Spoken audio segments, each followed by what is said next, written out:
नमस्कार दोस्तों, मैं अंकुर उपाध्याय स्वागत करता हूं आप सभी का आपके अपने YouTube channel share market analysis में।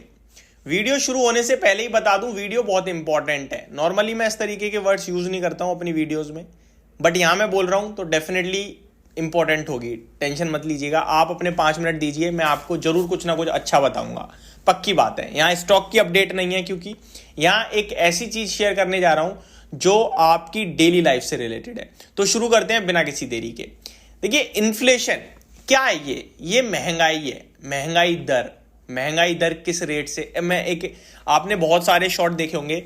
मेरे लिए जो चीज 2015 में 100 रुपए की आ रही थी, वो आज 150 में आ रही है। इस साइकोलॉजी, इस ट्रांसफॉर्मेशन को क्या कहेंगे? इन्फ्लेशन कहेंगे। आप जवाब ये आ जाता है।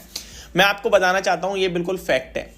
लेकिन आप और हम जो डेटा देखते हैं, आप जैसा कि अभी आया आपके लिए, नवंबर मंथ का इन्फ्लेशन क्या आया? 5.55%। अनुमान क्या था? 5.78% इन्फ्लेशन आएगा, लेकिन उसके सामने 5.55% आया, यानी अनुमान से कम इन्फ्लेशन आया। महंगाई नीचे आई और ये बहुत अच्छी बात है।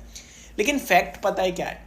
ये यार सच है ही नहीं, ये सच है ही नहीं। सरकार झूठ बोल रही है, बस सिंपल फैक्ट ये है कि ये जो इन्फ्लेशन है ना, कम से कम 12% से बढ़ रहा है। ये फैक्ट है। हम लोग ये जो 5.5% इन्फ्लेशन देख रहे हैं, ये तो है ही नहीं, ये तो झूठ है। अब मैं इसको आपके साथ जस्टिफाई करूंगा कैसे? और हम और आप जो अपनी बैंकों में पैसा डाल के ये सोच रहे हैं कि बैंक एफडी के रूप में हमें 6-6.5% दे रही है और इन्फ्लेशन 5.5% का है, नेट हम 1 से 1.5-2% पॉजिटिव बैठे हुए हैं। ये पूरा कैलकुलेशन गलत है यार, पूरी कैलकुलेशन गलत है। मैं आपको जस्टिफाई कर दूंगा, बस मेरे को 5 मिनट दीजिएगा, बल्कि 3 मिनट ही दीजिएगा। अब इसको कैसे बदला जा सकता है? कैसे हम कम से कम अपनी वैल्यू पैसे की घटने ना दें? शब्दों को समझो। आप कमा तो रहे हो, लेकिन उस कमाई की वैल्यू ही घटती चली जाए तो क्या करोगे आप तो कमा रहे हो, लेकिन वो पैसे की वैल्यू घट रही है यार। आपने 100 रुपए किसी से लिए, 100 रुपए सोचकर, 1 साल बाद वो 95 रुपए रह गए। अब बताओ क्या कर लोगे आप? मैं आज 100 रुपए का चाहूं तो ये पेन खरीद सकता हूं, एक एग्जांपल। लेकिन 1 साल बाद मैंने वही 100 रुपए अपनी बैंक में डाले और फिर 1 साल बाद मेरे को बैंक 106 रुपए दे रही है। ये पेन मेरे लिए 111 का हो गया, तो मैं क्या करूं? मैं तो 5 रुपए और अपनी जेब से पुजाने पड़ेंगे ना मेरे को। अब ये इन्फ्लेशन मार रहा है और झूठ बोल के मार रहा है। ये बैंक के एफडी मार रहे हैं, झूठ बोल के मार रहे हैं। और आधे से, मैं तो कह रहा हूं 80% लोगों को इसके बारे में जानकारी ही नहीं है ही नहीं जानकारी। वो तो सोचते हैं कुछ है ही नहीं, पैसा तो बैंक में है, एफडी हो रही है। मैं आपको बता रहा हूं, ये एफडी पैफडी जो है, ये माया जाल है। देखो, बैंक में पैसा होना बहुत जरूरी है, ठीक है, एफडी होना जरूरी है, लेकिन उतनी कि वो आपके अगले 3 महीने 6 महीने घर का खर्चा चला सके। इतनी नहीं कि वो आपकी इन्वेस्टमेंट बन जाए। आपकी इन्वेस्टमेंट गोल्ड होना चाहिए, आपकी इन्वेस्टमेंट शेयर मार्केट में जानकारी है कोई है वो हो सकती है, आपकी इन्वेस्टमेंट म्यूचुअल फंड होना चाहिए, आप चाहो तो टर्म इंश्योरेंस ले सकते। मतलब भैया, कम से कम ऐसी जगह जहां पे आपकी कंपाउंडिंग से ग्रो हो जाए 12-15% के रेट से, तो आप अपने कैपिटल को बचा पा रहे हैं और 15 साल बाद बनाएंगे भी, क्योंकि कंपाउंडिंग का रोल आ जाएगा। 8 तजुर्बा कहा जाता है कंपाउंडिंग को। अब मैं समझा देता हूं ये इन्फ्लेशन का खेल है क्या, लेकिन इतना जरूर कहूंगा, डायरेक्ट निवेश करना जोखिम भरा भी होता है, ठीक है जी। हर किसी के बस की बात नहीं है शेयर बाजार से पैसा ले जाना। यहां पे पैसा जाता है, आपने सुना होगा। अभी तो बुल मार्केट चल रहा है तो आ रहा है, लेकिन म्यूचुअल फंड तो एक ऐसी जगह है जहां आप 100-200 रुपए दिन के डाल के यार पैसा बना लेते हो। आपके लिए फंड मैनेज करने के लिए इतना बड़ा हायर क्वालिटी का बंदा बैठा हुआ है यार, तो उसे 200 रुपए दिन के देके, महीने में 22 ट्रेडिंग सेशन है, 22 दिन आप 200 रुपए दोगे तो 4400 रुपए हुए। 4400 रुपए अगर आपके 10 साल बाद 10-20 लाख रुपए में बदल रहे हैं, क्या बुराई है?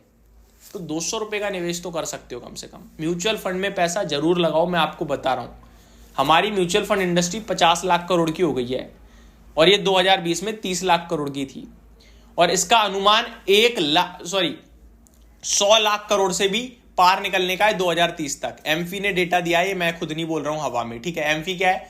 All India association of mutual fund. तो मैं आपको बता रहा हूं, म्यूचुअल फंड में पैसा जरूर लगाओ। कैसे लगाएं समझ में नहीं आती हैं चीजें, तो डिस्क्रिप्शन में लिंक दूंगा जेड फंड का, वो डाउनलोड कीजिए। हमारी टीम आपसे डायरेक्ट कांटेक्ट करेगी या फिर जेड फंड डायरेक्ट कांटेक्ट करेगा। वो गाइड करेगा आपको, लेकिन आप अपनी केवाईसी कंप्लीट जरूर कर लेना यार, ठीक है। अब इन्फ्लेशन का ये मैंने जो मामला आपको बताया कैसे, मैंने तो बोल दिया 10% से बढ़ रहा है, लेकिन सरकार तो कह रही है 5.5% बढ़ रहा है, डेटा है। तो मैं आपको बताता हूं कैसे। सरकार आपको इन्फ्लेशन गिनाती है सब्जी पे, सरकार आपको इन्फ्लेशन गिनाती है दाल पे, सरकार आपको इन्फ्लेशन गिनाती है किस पे, ये जो आपका घर का राशन, ये सब्जी दाल और चीनी जो हम खा रहे हैं ना, इस पे इन्फ्लेशन गिना रही है सरकार आपको। पेट्रोल पे इन्फ्लेशन गिना रही है। ये छोटी छोटी जगह सरकार इन्फ्लेशन गिना रही है आपको, और इस पे बढ़ने के लिए आपको कह देती है सरकार इतना बढ़ गया। किस पे इन्फ्लेशन नहीं गिना, बढ़ा मतलब बताती नहीं है सरकार, और बढ़ता वहां पे बहुत तेज है, मैं आपको बताता हूं। और ये ऐसा नहीं है कि ये अननेसेसरी चीजें, नेसेसरी हैं। ये जो कपड़े पहनते हैं हम, इसका इन्फ्लेशन सरकार काउंट नहीं करती। सरकार कह देगी कि भैया आप लोकल ब्रांड का पहन रहे हो, कोई ओरिजिनल ब्रांड का पहन रहा है, हम कैसे कहें कि कौन सी ब्रांड पे कितना इन्फ्लेशन है? तो हम नहीं इन्फ्लेशन में काउंट करेंगे। आपके घर में जो कपड़े आ रहे हैं ना, वो 15, 20, 25% से इन्फ्लेशन बढ़ रहा है साल का, ये याद रखना। सरकार स्कूल की फीस पे इन्फ्लेशन काउंट नहीं करती। ये जो फीस बढ़ जाती है ना हर साल बच्चों की, इस पे सरकार इन्फ्लेशन काउंट नहीं करती। सरकार कह देती है हमने तो गवर्नमेंट स्कूल खुला रखे हैं, आपको ये आपका बच्चा प्राइवेट में पढ़ेगा ना, पढ़ा लो, हमारे यहाँ सरकारी में फ्री है। तो सरकार स्कूल की फीस नहीं काउंट करती। सरकार हॉस्पिटल के खर्चों पे इन्फ्लेशन काउंट नहीं करती, और हॉस्पिटल का खर्चा आप गूगल भी कर लो, 15% से बढ़ रहा है इन्फ्लेशन हॉस्पिटल्स पे, दवाइयों पे, मेडिकल ट्रीटमेंट पे 15% से। सरकार कह देती है हमने तो सरकारी अस्पताल खुलाए हैं, लाइन में लग जाओ, करा लो इलाज, हम क्यों प्राइवेट का भरें। और फिर भी लोग और सरकार जब पूर्ति नहीं कर पाई तो प्राइवेट हॉस्पिटल आए, और प्राइवेट हॉस्पिटल जब आए तो सरकार कह रही है लोगों को खर्चा आ रहा हो, तो इंश्योरेंस कंपनियां आई। तो अनाप शनाप चीजें हैं जिन चीजों में बड़ा इन्फ्लेशन है, और ये नेसेसरी है। दवाई यार हर इंसान चौथे दिन कहीं ना कहीं कुछ ना कुछ हो रहा है, नॉर्मल भी हो रहा है, बीमारी हो रही है, वो खा रहा है, उस पर 15-20% का इन्फ्लेशन जा रहा है, वो तो सरकार बताती नहीं है। तो मैं आपसे इतना कहूंगा कि आप अपने पैसे को ऐसी जगह लगाओ जहां कम से कम 12% के रिटर्न आ रहे हो यार। मैं नहीं कहता 50% के रिटर्न, 12-13% इज इनफ। गोल्ड आपका इन्फ्लेशन को टक्कर दे सकता है, म्यूचुअल फंड लॉन्ग टर्म में बीट कर सकता है, और शेयर मार्केट में अगर आपको समझ है सही शेयर्स पकड़ सकते हो, डाइवर्सिफाई कर सकते हो, डिसिप्लिन रख सकते हो, तो वो आपकी वेल्थ भी बना सकता है। बट ये रिस्की बहुत ज्यादा है, तो म्यूचुअल फंड के थ्रू आपको जाना चाहिए, बेस्ट रहेगा। सॉवरेन गोल्ड में लगाओ पैसा, मतलब आप जागरूक करो अपने आप को, यही कहना चाहूंगा। होप आपको ये जानकारी अच्छी लगी होगी। टोटल 7.5 मिनट लिए मैंने, बट मेरे को लगता है मैंने आपको आपके समय के लिए कीमती चीज प्रोवाइड करी होगी। धन्यवाद।